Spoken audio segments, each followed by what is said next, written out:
Hey guys, what's up? Today I'm going to tell you some stories about access issues that we had with my service dog when we went to the Grand Canyon. Even though these aren't very happy stories to tell, I feel like they are very important stories to tell because this is just the reality of being a service dog handler. This is some stuff that happens to service dog handlers all the time. Now, admittedly, I know that there are already tons of access issues videos on YouTube. They're very popular, they're very clickbaity. People love to complain on the internet. People love to watch other people complain on the internet. I get that. So I want to make it really clear that I'm not trying to complain about this. I'm not trying to get views or bash the Grand Canyon or make it seem like I was the victim of some horrible thing. Rather, I'm trying to share these stories as a way to educate people, to let people who are not service dog handlers know what service dog handlers sometimes face, and let people who are considering getting a service dog know that these are some things that they might run into, and these are things that you need to be prepared to run into because they're bound to happen. So I'm excited to tell you guys these stories. Hopefully it helps to continue to open up the conversation about service dogs and access issues and ways that we can avoid these problems, avoid rudeness, avoid disability discrimination, and like I said before, just continue our progress forward. We're not where we need to be, but we are miles ahead from where we were even 5-10 years ago, and I'm confident that we can continue to make progress forward. So, without further ado, let's get going on these Grand Canyon stories.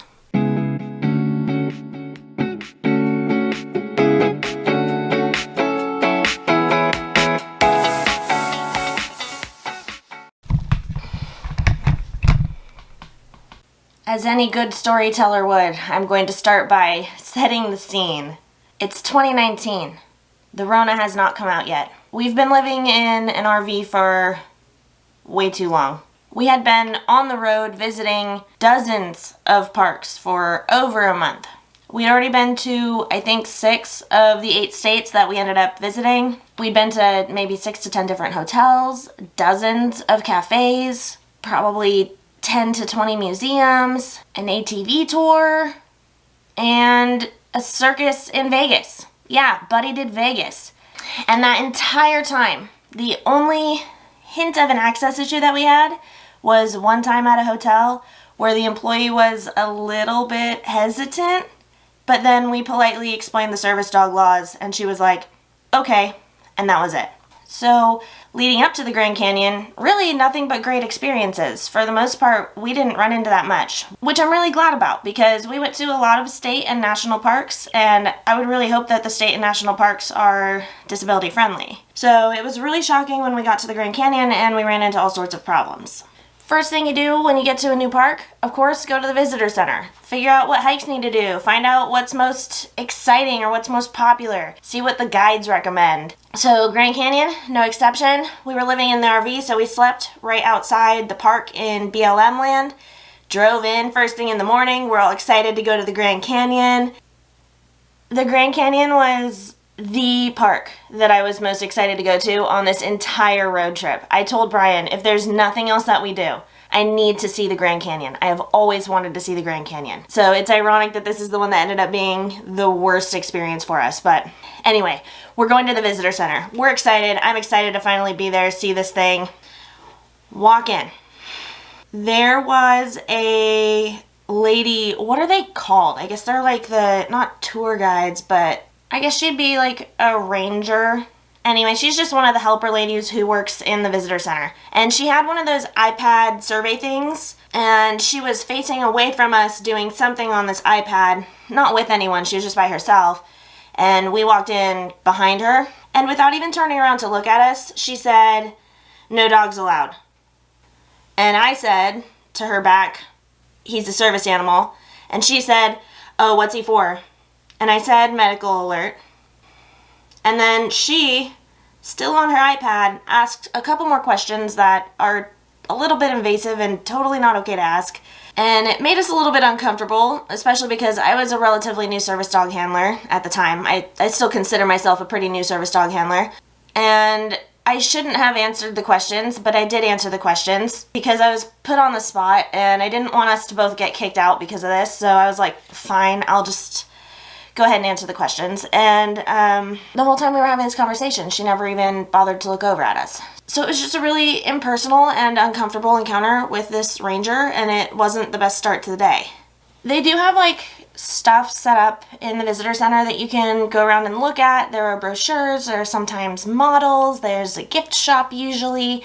And so we did try to continue to walk around and look in the gift shop and whatever else was in there. I honestly don't remember. It's been like a year. But the feeling that this lady was watching us, even though she wasn't facing us, but I don't know, just her aura made me feel weird, made my husband feel weird. So we ended up leaving the visitor center early and we just left the park. We left completely. The visitor center is supposed to be where you learn what you want to do during your time in the park. And the fact that she wasn't willing to even look at us when she was asking about the service dog made us feel like she didn't really care about us. And it made us feel really hesitant to ask her any further questions about anything. Like, we didn't feel like we could go over and ask her, hey, what hikes do you recommend? And really have that conversation with her. It didn't feel like she was going to be asking us about things like, well, what are you into? What kinds of hikes do you like? Or anything like that. It just felt like we were being judged for the fact that we had the service dog. And yeah, I don't know. It was really dehumanizing. And so that was why we left. We ended up leaving the park for about a week. And we went back to try again a week later. Fast forward, it's a week later, we're feeling refreshed, we're feeling good, we're like ready to have a great day at the Grand Canyon. That was just one bad apple, everything's gonna be fine. Did we end up going to the visitor center again that morning? I don't remember if we actually went into the visitor center again, but eventually we were getting in line to get on one of the buses. If you haven't been to a lot of national parks before, a lot of them do have these free shuttle buses that will take you from visitor center to trailheads or other museums and centers that are throughout the park. And they do the free shuttle so that people won't be driving their cars all over the place. It means that they don't need parking lots everywhere throughout the park, and it keeps the congestion down in general. So we're getting in line for the free shuttle, and of course we have Buddy. While we were in line for the bus, a ranger started to approach us, and of course my mind is like, oh no, we're doing this again. Now, this time I did feel more prepared for it because I had the whole week to think about it and think about how I wished I would have reacted. Not that I was rude, I do think I was very polite, but I always think it's good to go back over it in your head and think about how you can improve. We can always improve. Oh crap, where was I? I feel like I'm the most ditzy YouTuber out there. Oh my gosh, let me check. She's approaching us and I'm all nervous, but like, I'm ready, I'm prepared. She ended up not being unfriendly. She wasn't super friendly, but she wasn't unfriendly, and she said, hey, just so you know, there's going to be another service dog on your bus. I trust that there won't be any issues. And I'm like, issues? Are they having problems maybe with a bunch of fakes coming and like getting in fights if they're on the same bus or something? Like, that's kind of a weird thing to say. So I told her, yeah, everything's fine. They got on the bus and Buddy and I walked by and, you know, the dogs looked, everything was fine. We ended up sitting just in the normal seats in the back. Buddy tucked and was kind of looking at the other dog, and the other dog was so freaking cute. He or she was standing looking at Buddy, smiling and wagging the whole time. It was a really, really cute dog. Really cute dog. Sorry, that was a tangent. Point is, when we got on that bus driver was phenomenal. Really great guy. He asked if we had our service dog placard thing. No? Is it your first day? Is this your first bus ride? And I was like, yeah. And he said, oh, okay. Let me get you a placard saying that you have a service animal. I'm just going with whatever he says. He reaches over and grabs this bright blue paper that has a little clip art of a service dog, and it says, I am a service animal. It was a very distinct blue color, and he said, this is the system that we use here at the Grand Canyon so that you don't need to explain yourself to every single bus driver. All you have to do is show the little card when you're getting on the bus, and you guys should be good to go. And I was like, oh my gosh, today is going way better than last week. I feel like they're being so courteous, and that's something I never would have even thought of, probably. Heck yeah, Grand Canyon. Excellent idea. And it turns out, hold on, Sorry, I'm constantly drinking water, and I know that it annoys some people, but I swear I go on autopilot. I'm talking, I'm drinking water, like we're just having a chat here, and I would naturally grab my water sometimes anyway, and so it's just, yeah. End water tangent. So far, so good. And that marks the end of our good experiences at the Grand Canyon. It's all downhill from here. So the next bus that we got on, I don't even know if this is legal. You guys let me know if you know if this is legal. That bus driver said that service animals must be in the handicap section at the front of the bus.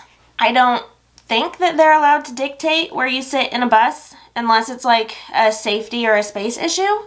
I did try to let him know that I really prefer to sit in the back if that's possible, because otherwise the people who are coming into the bus, they all have to walk by us, and then a lot of people try to pet him, and that's bad for his training. But the driver said that it was park policy that service dogs be in the front in the handicap section, so okay, whatever. It doesn't make that huge of a difference for me, so I'm not gonna make a scene. But then he said that since my husband is not disabled, he can't sit with me. That kind of rubbed me wrong for a couple of reasons, because one, he just assumed that my husband was not disabled, just because I was, which I thought was kind of weird. And the reason that that popped into my head so readily is because when my husband and I were dating, before we were married, he was the one who was disabled. He was mute, he couldn't talk. So it was an invisible disability. And this driver has no idea whether or not he's disabled, and he's just like, oh, well, your husband can't sit there because he's not disabled. So anyway, that isn't a very cool thing to outwardly assume. But also, it rubbed me wrong because of another reason. Oh, right.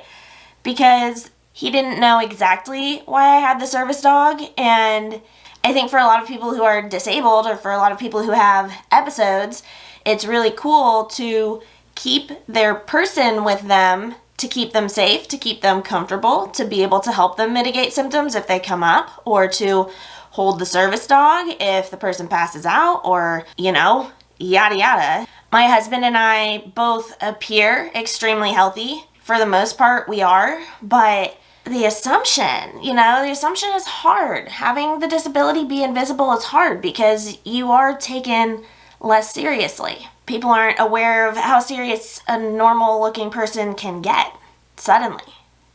So that was kind of weird. That wasn't the best experience either.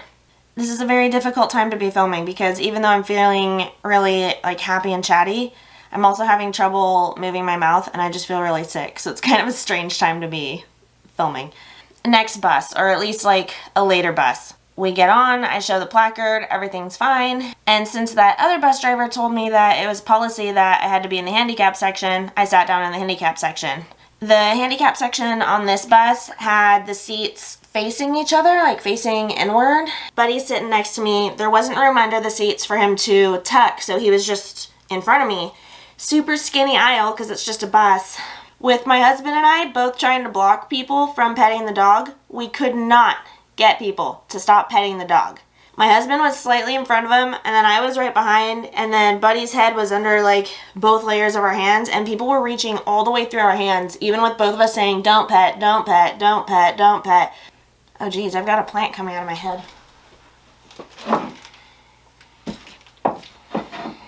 One other little thing about the petting, that was not unique to being on the buses. That was just universally, every single trail that we went on at the Grand Canyon, everyone was trying to pet the dog. And public service announcement, it's not cool to pet any dog without permission. Not even just service dogs, any dog. You don't just go touch other people's property. That's weird. Okay, that's it for tangent number 18. I know I have told that story on my channel before, that people wouldn't stop petting, but the part that you guys haven't heard before is that right after that, the bus driver said that we weren't allowed to sit in the handicap section because we weren't handicapped. So we're having some problems with employees not knowing the service dog laws and with employees knowing what the service dog expectations are at this park. And it sort of only got worse. I had another bus driver tell me that I had to give up my seat for an older couple that had just walked into the bus, and I told him I'm disabled, I can't stand up on a moving vehicle, and he kind of snapped. He like yelled at us, "Well, he can," pointing at my husband. Again, doing that thing, just making assumptions based on looks about who's disabled or not disabled or who's safer to be standing up on the bus. To be completely frank, if I didn't have the service dog, I would understand why people would look at me and be like, "Oh, able-bodied, totally fine, nothing to worry about." But I had the service dog, so like, why? Part of me just doesn't understand why they don't see the service dog and realize there's a medical condition here. I'm gonna finish this up with a story that you guys have heard before, so if you've watched every video of mine, you know this story. The cherry on top for the bad experiences at the Grand Canyon was when buses were not stopping for us because I had a dog. We had been hiking all day. There's a trail along the rim. We did go down in the canyon a little bit, come back up, kept walking the rim trail, and the plan was to watch the sunset over the canyon and then catch a shuttle back to the visitor center so we could go back to the RV. So the sun sets, and there are a good 6, 8, 10, 12 buses after sunset, so we're not worried about running out of buses or anything. But at this point it's dark. The point was to see the sunset and see as much as we could, so it's getting pretty dark. We went to a bus stop and buses kept driving by. They weren't stopping at the stop. We thought, okay, that's weird. I wonder if maybe they just don't stop at this stop in that direction. Maybe we need to go to a different stop and maybe we'll just try the next one. So we went back to walking. Now it's getting really dark. That's what it was. It wasn't bad timing. That's why it got so dark, is because we were walking to other stops. They're like quarter mile, half mile apart or something.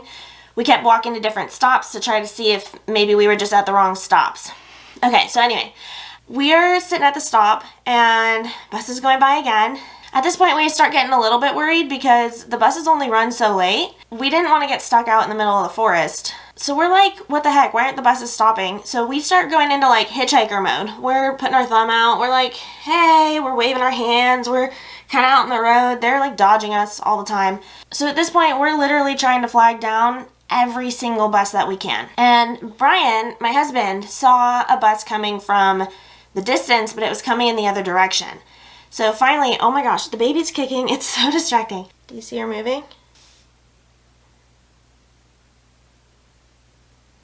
Anyway, my husband Brian sees a bus coming from the other direction. It's coming toward us. And he saw it in time to run across the street, but I didn't. So I stayed on one side of the street. He's on the other side of the street. Now he's alone. No service dog. Puts his hand out. Bus stops immediately. No problem.